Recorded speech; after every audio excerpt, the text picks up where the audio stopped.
So hello बच्चों, कैसे हैं आप लोग। आई होप सब के सब एकदम मस्त हो गए और अपनी स्टडी में एकदम बेस्ट हो गए। सो आज क्लास 10th का पहला चैप्टर नंबर सिस्टम, जिसका सबसे इंपॉर्टेंट टॉपिक प्रूफ इरेशनैलिटी, उस टॉपिक पे हम डिस्कस करने जाने वाले हैं। और ये topic exam point of view से बहुत ही ज्यादा इंपॉर्टेंट होता है और लगभग हर साल बोर्ड में पूछे जाते हैं। तो आज हम उसी टॉपिक पे डिस्कस करने वाले हैं और उससे रिलेटेड जो कुछ भी आपको प्रॉब्लम होती है, आई गारंटी कि आज के बाद से वो कोई भी प्रॉब्लम नहीं होगी और बहुत ही आसानी से आप इरेशनल प्रूफ कर लोगे। कितने टाइप के होते हैं, कैसे उन्हें सॉल्व करते हैं, सारी चीजें हम एक एक करके देखेंगे। वैसे तो जो इरेशनैलिटी से रिलेटेड क्वेश्चंस आते हैं वो 3 टाइप्स के होते हैं, तो एक एक करके हम सबको डिस्कस करेंगे। सो पहले हम पहला टाइप डिस्कस करेंगे। So without wasting your time, मैं आपको यहाँ पर समझाना शुरू करता हूँ। आप लोगों का ज्यादा टाइम वेस्ट ना हो, इसीलिए मैंने क्वेश्चन को पहले ही बोर्ड पे कर लिया है, बट मैं आपको ऐसा समझाऊंगा कि आपको कोई भी प्रॉब्लम नहीं आएगी। ठीक है, तो यहाँ पर आप बोर्ड पर देख सकते हो, जैसे यहाँ पे क्वेश्चन लिखा गया है, प्रूव दैट √2 इज इरेशनल। यहाँ पे कुछ भी आपसे कह सकता है, जैसे √5 को प्रूव करने के लिए, √7 को प्रूव करने के लिए, √3 को, या किसी भी नंबर को अगर इरेशनल प्रूव करने के लिए कहेगा तो हम कैसे करेंगे, इसके बारे में एक एक करके समझना शुरू करते हैं। देखो, जब भी अगर क्वेश्चन दे इरेशनल प्रूव करने के लिए, तो सबसे पहला आपका काम होता है कि आप उसे ये मान लो कि वो एक रेशनल नंबर है। क्या मानोगे? Let √2 is a rational. ठीक है, अब हमें पता है कि जो रेशनल नंबर होता है उसको हम p/q के फॉर्म में लिख सकते हैं। p/q का मतलब न्यूमरेटर अपॉन डिनोमिनेटर की फॉर्म में। लेकिन कंडीशन ये होती है कि डिनोमिनेटर की वैल्यू कुछ भी हो, कभी भी 0 नहीं होनी चाहिए। तो जो जो कंडीशन है वो हम यहाँ पर कर लेते हैं। अगर जैसे ही हमने इसको रेशनल माना तो √2 को हमने p/q के फॉर्म में यहाँ पर लिख दिया।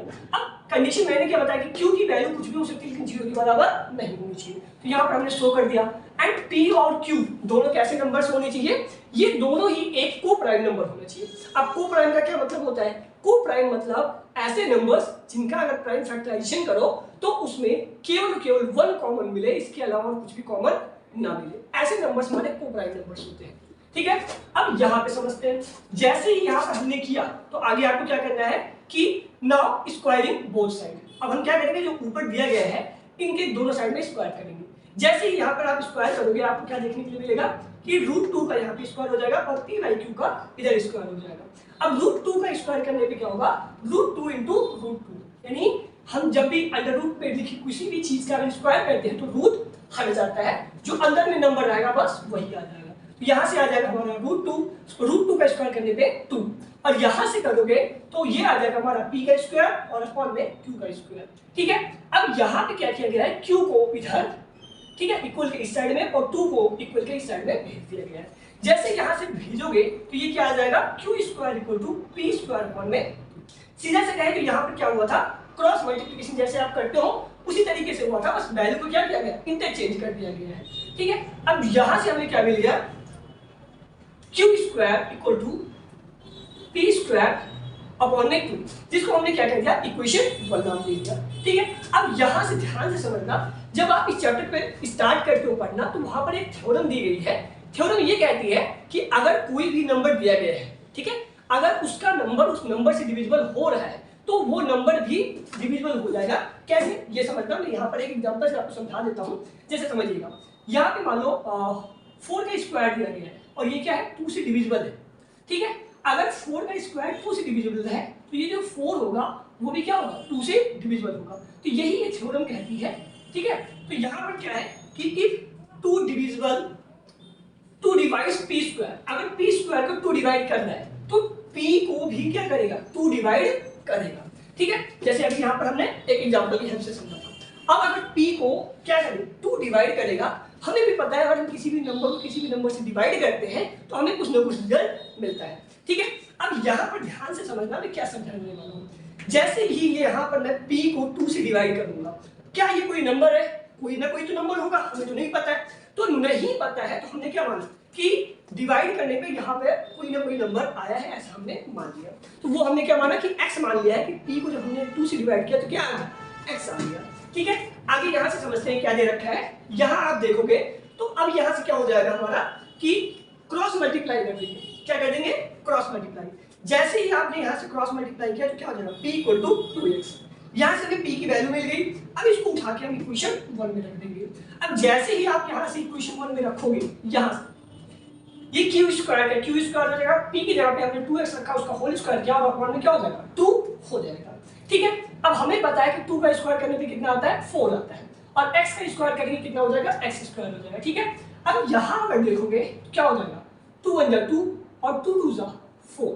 ठीक है, कितना हुआ 2 1 जा 2 2 2 जा 4, तो यहाँ से कितना बच जाएगा 2x स्क्वायर। अब एक्चुअल में यहाँ देखो तो 2 इसमें क्या है मल्टीप्लाई में, तो अगर इक्वल की इस साइड में लेके आएंगे तो क्या बन जाएगा डिवाइड में, तो यहाँ से क्या आ जाएगा क्यू स्क्वायर अपॉन में 2 और इक्वल टू एक्स स्क्वायर आ जाएगा। ओके, अब यहाँ पर भी ध्यान से समझना, अभी भी जस्ट पहले जिसका यूज हमने यहाँ पर किया था वही सेम यूज यहाँ पर भी करना है। ठीक है, तो यहाँ पर अगर करोगे क्यू स्क्वायर को 2 डिवाइड कर रहे हैं, ठीक है, तो क्यू को भी डिवाइड करना चाहिए क्योंकि अभी हमने थोड़ी देर पहले एग्जांपल से भी समझा था। ठीक है, तो यहाँ से समझना अगला क्या आता है, जैसे ही क्यू को 2 डिवाइड करेगा, अब यहाँ पर भी क्यू कोई तो नंबर होगा, आई डोंट नो। ठीक है, तो यहाँ से जैसे ही आपने 2 से डिवाइड किया, हमने मान लिया कि y आ रहा है, नो मैटर आप x और y low, you can assume anything, you can took here a b 2 z any, कोई भी आप ले सकते हो। तो यहाँ से जैसे ही हमने लिया कि डिवाइड करने पे y आ रहा है, अब यहाँ से क्या होगा, इसका हमने क्या करा दिया क्रॉस मल्टीप्लाई करा दिया, तो यहाँ से q की वैल्यू कितनी आ जाएगी, q इक्वल टू 2y आ जाएगा। ठीक है, क्या आएगा q इक्वल टू 2y। अब ध्यान से समझो, तो यहाँ से हमारी q की वैल्यू मिल चुकी है और इस जगह से हमें p की वैल्यू मिल गई है। ठीक है, और हमने इसको जो एज्यूम किया था वो क्या है p बाई q के फॉर्म में। ठीक है, तो हमने क्या किया, यहीं पर ही p अपॉन q की वैल्यू यहाँ पर रख दी, p की वैल्यू 2x और q की वैल्यू 2y। अच्छा ध्यान से समझो, तो यहाँ पर हमने क्या एज्यूम किया था कि p और q क्या है को प्राइम नंबर है, और मैंने ये भी बताया हुआ था कि को प्राइम नंबर में प्राइम फैक्टराइजेशन करने पे 1 के अलावा कोई भी कॉमन नहीं होने वाला है। लेकिन यहाँ पर देखो तो इन दोनों में दोनों जगहों पर क्या है, तो एक कॉमन फैक्टर की तरह काम कर रहा है कि नहीं कर रहा है। ठीक है, तो अगर यहाँ पर 2 एक कॉमन फैक्टर की तरह काम कर रहा है, मतलब जो हमने माना था वो क्या हो गया गलत हो गया। तो यहाँ पे वही चीज लिखी गई है, here p and q have 2 as a common factor, तो इसका क्या है कॉमन फैक्टर जो कि नहीं होना चाहिए था, पर यहाँ पर है। इसका मतलब जो यहाँ पर हमने लेट किया था वो कंडीशन गलत होती जा रही है। So the contradiction arose due to our wrong assumption, मतलब जो हमने माना था वो चीज क्या है रॉन्ग हो चुकी है। ठीक है, that root 2 is a irrational. तो इस तरीके से हम क्या कर सकते हैं, प्रूफ कर सकते हैं कि कोई भी नंबर क्या है इरेशनल है। ठीक है, सबसे पहले क्या करना होता है, जो भी नंबर दिया जाएगा उसको एक रैशनल मान लेना है, उसको p बाई q के फॉर्म में लिखना है, एंड उसके बाद में स्क्वायर कर देनी है। स्क्वायर करने के बाद में बस आपको ये याद रखना है जो थ्योरम दे रखी है कि अगर किसी भी नंबर को अगर उसके स्क्वायर को किसी नंबर से डिवाइड कर सकते हैं तो वो नंबर भी उस नंबर से डिविजिबल हो जाएगा, एंड वहां से फिर हमें जो p और q है उसकी वैल्यू निकालनी है। वैल्यू निकालने के बाद में इसमें प्लेस कर देना है। जैसे ही हमें प्लेस करेंगे तैसे हमें यहाँ से क्या मिलेगा कि यहाँ हम देखेंगे कोई ना कोई कॉमन फैक्टर मिल जाएगा, और जैसे ही कॉमन फैक्टर मिला तो जो कंडीशन हमने मानी हुई थी वही गलत हो गई। अगर गलत होगी तो क्या हो जाएगा कि वो प्रूफ हो जाएगा कि वो एकदम वो जो नंबर दिया गया है वो क्या है इरेशनल है। आई होप कि इसे आपको समझ आया होगा, अच्छे से समझ आया होगा। और अगर आप इसका स्क्रीनशॉट लेना चाहते हैं तो मैं साइड हो जाता हूँ, आप इसका स्क्रीनशॉट ले लीजिए। फिर हम टाइप 2 पर चलते हैं। अब हम बात करेंगे टाइप 2 की। टाइप 2 में बेसिकली क्या होता है कि कुछ रैशनल और इरेशनल नंबर्स के कॉम्बिनेशन से मिलाकर के हमारे क्वेश्चन बनते हैं। जैसे अगर आप यहाँ देखो तो दिया गया है prove that 3 root 5 minus 7 is irrational. तो यहाँ पर देखो रूट 5 क्या है, एक हमारा इरेशनल है, बाकी जो नंबर दिए गए हैं ये सारे के सारे हमारे रैशनल नंबर दिए गए हैं। तो क्या होता है जब इसके कॉम्बिनेशन से क्वेश्चन दिया जाए तो हमारा टाइप सेकंड बन जाता है। इसको कैसे डील करेंगे एक एक करके हम स्टेप बाय समझना शुरू करते हैं। ध्यान से देखना यहाँ पर क्या क्या चीजें हुई है, और ये भी पहले की तरह ही बहुत ही आसान है, आसानी से हम इसे समझ लेंगे। देखो जैसे यहाँ पे प्रूफ करने के लिए दिया गया है तो सबसे पहला हमारा काम यही होता है कि जिसको प्रूफ करने के लिए दिया गया है उसको हम रैशनल मान लें। जैसे ही हमने इसको रैशनल माना कि 3 रूट 5 माइनस 7 एक रैशनल नंबर है, ठीक है। अब अगर रैशनल हमने इसको एज्यूम किया है, इसका मतलब मैं p बाई q के फॉर्म में इसको लिख सकता हूँ। अब यहाँ पर देखो तो 3 root 5 minus 7 equal to p by q। जो चीजें हमने पिछले वाले टाइप में लिखा था कि q कभी भी 0 के बराबर नहीं होना चाहिए। दूसरी चीज p और q कैसे होनी चाहिए, ये को प्राइम नंबर होना चाहिए, ऐसा हमने यहाँ पर एज्यूम कर लिया है। अब आगे क्या करेंगे ये समझते हैं। आगे यहाँ पर अगर आप देखो तो क्या हुआ है अब ये इधर क्या है माइनस में, तो इक्वल इस साइड में लेकर आएंगे तो क्या हो जाएगा प्लस का सब। अब देखो तो इसके डिनोमिनेटर में कुछ नहीं था, हमने यहाँ पर 1 एज्यूम कर लिया है, ठीक है। अब ये 3√5 इधर तो ऐसे ही रहेगा, और यहाँ पर देखोगे तो q प्लस 1 का जब आप क्या करोगे एलसीएम लोगे तो यहाँ पर कितना आ जाएगा q आ जाएगा, ठीक है। अब जैसे ही यहाँ पर ये q आएगा तो ध्यान से समझना, अब यहाँ पर सिंपल एडिशन सब्ट्रैक्शन ही करने वाले हैं। q से डिवाइड करोगे तो 1 टाइम में जाएगा, 1 इंटू p करोगे तो p आ जाएगा। सिमिलरली यहाँ पर करोगे तो q में डिवाइड 1 से तो q टाइम में जाएगा, और 7 से मल्टीप्लाई करोगे तो 7q आ जाएगा, ओके। अब यहाँ पर समझना आगे क्या हो रहा है। यहाँ पर देखो तो √3 क्या है, सॉरी 3 क्या है √5 के साथ मल्टीप्लाई में, तो अगर इसको इक्वली इस साइड में भेजोगे तो क्या हो जाएगा डिवाइड में हो जाएगा। अब यहाँ पर आते ही ये क्या हो जाएगा डिवाइड में आ गया। अब यहाँ हमें क्या मिल जाता है √5 equal to p plus 7q upon में 3q मिल जाता है। अब यहाँ से समझना क्या चीज है मैं समझाने वाला हूँ। पहले ही चैप्टर में एक थ्योरम दिया गया है कि अगर रेशनल नंबर है, ठीक है, तो रेशनल नंबर का चाहे आप एडिशन करो, सब्ट्रैक्शन करो, मल्टीप्लिकेशन करो या डिवीजन करो, कुछ भी कर लो आएगा रेशनल नंबर ही।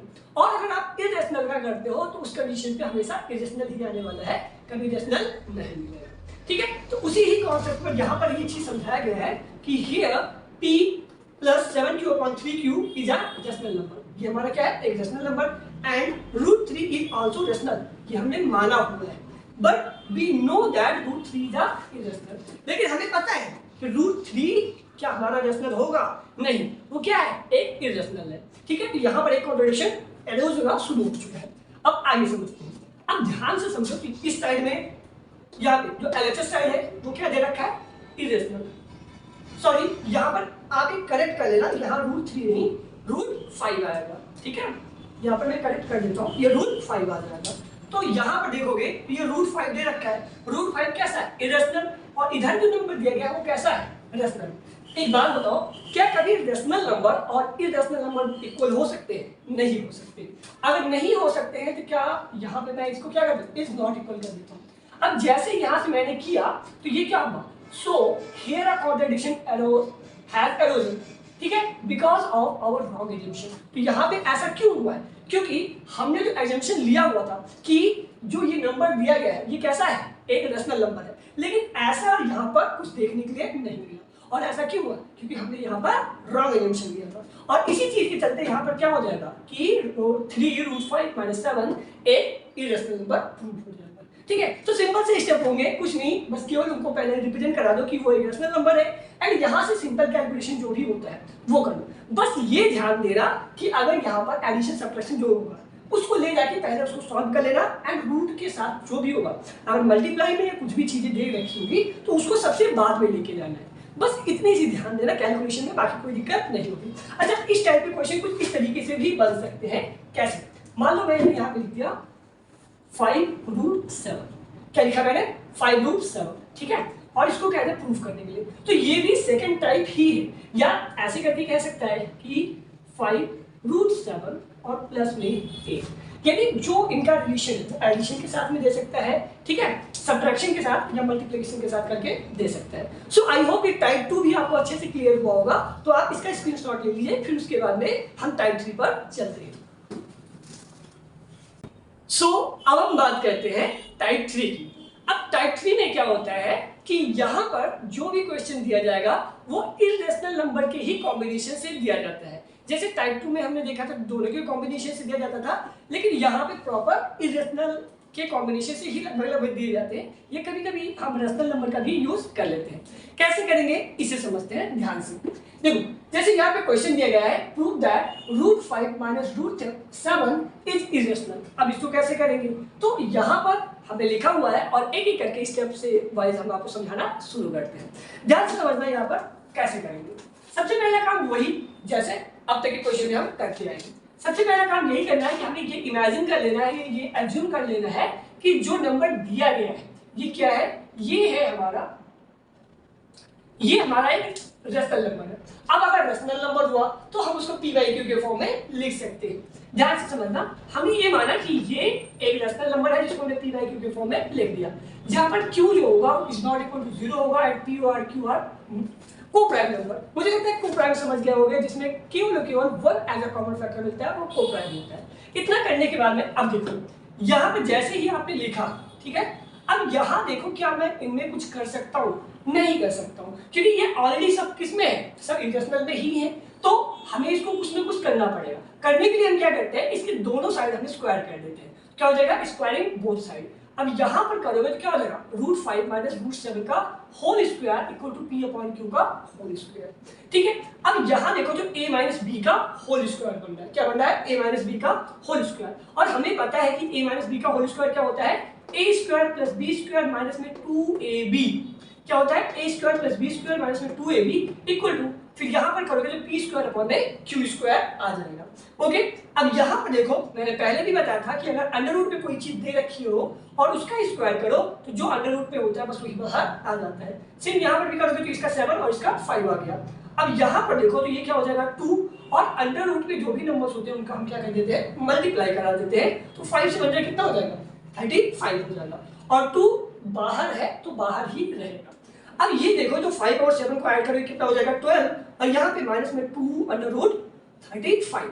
अब ये प्लस में है तो इधर आके क्या हो जाएगा माइनस में, तो ये हो जाएगा माइनस में 2 और under root 35 equal to p square upon q square minus में 12। अब देखो यहाँ पर डिनोमिनेटर में कुछ नहीं है तो हम उसको 1 ले सकते हैं। ठीक है, जैसे ही तुमने यहाँ पर 1 लिया, ठीक है, क्या करोगे, अगर इसके डिनोमिनेटर में आपने 1 ले लिया तो q स्क्वायर और 1 का एलसीएम लोगे तो कितना आएगा, q स्क्वायर आ जाएगा।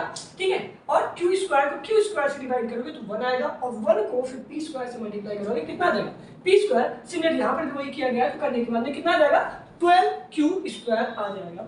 और यहाँ पर जो लेफ्ट साइड में दिया गया था उसको एज इट इज लिख दिया जाएगा। अब यहाँ समझना क्या हुआ है, यहाँ पे √35 के साथ में -2 जो है वो मल्टीप्लाई में, अगर इधर मल्टीप्लाई में तो इधर आके क्या हो जाएगा, डिवाइड में हो जाएगा। तो यहाँ पे क्या किया गया, इधर मल्टीप्लाई से लाकर इधर डिवाइड में -2 को कर दिया गया। ठीक है, अब यहाँ पर मैंने पहले भी बताया था कि जब भी अगर कोई रेशनल नंबर होता है उसका कुछ भी कैलकुलेशन करोगे तो आएगा रेशनल नंबर। ठीक है, अब यहाँ पर देखना, अगर जो यहाँ पर हमने क्या किया है, एज्यूम किया गया है, उसके अकॉर्डिंग ये भी क्या है, एक रेशनल नंबर, और √35 भी क्या है, एक रेशनल नंबर है। लेकिन हमें पता है कि जो भी चीजें रूट में लिखी गई होती हैं वो क्या होती हैं, एक इरेशनल होती है। ठीक है, तो ये क्या हो जाएगा, इरेशनल हो जाएगा। अब जैसे ही इधर देखोगे लेफ्ट साइड में इरेशनल और इधर रेशनल, क्या कभी दोनों बराबर हो सकते हैं, नहीं, तो ये क्या होंगे, इज नॉट इक्वल हो जाएंगे। ठीक है, अब यहाँ पे ऐसा कंडीशन होने का मतलब ये है कि हमने जो चीज इमेजिन किया था, जो चीज एज्यूम किया था, वो क्या हो गया, रॉन्ग हो गया। तो here the contradiction has arisen because of our wrong assumption, यानी हमने जो माना था वो क्या हो गया, गलत हो गया, और इसीलिए क्या होगा, √5 माइनस √7 इज इरेशनल। और इस तरीके से हम क्या कर देंगे, प्रूफ कर देंगे। अब जैसे यहाँ पे माइनस है तो ये चीज प्लस में भी आ सकता है, और इनके साथ में कोई नंबर्स भी आ सकते हैं। ठीक है, तो इसके लिए प्रॉब्लम नहीं है, जो तीनों टाइप आपने पढ़ा है उसी में से ही किसी एक टाइप से क्वेश्चन लग जाने हैं। सो मुझे लगता है कि आपको ये टॉपिक समझ आया होगा, और अगर समझ आया हो, आपको अच्छा लगा हो मेरा पढ़ाना, तो वीडियो को लाइक कर देना, और चैनल को भी सब्सक्राइब कर सकते हो, और अगर अपने दोस्तों के साथ शेयर करना चाहते हो तो शेयर कर दो। मिलते हैं आपसे नेक्स्ट वीडियो में एक नए टॉपिक के साथ, तब तक के लिए जय हिंद।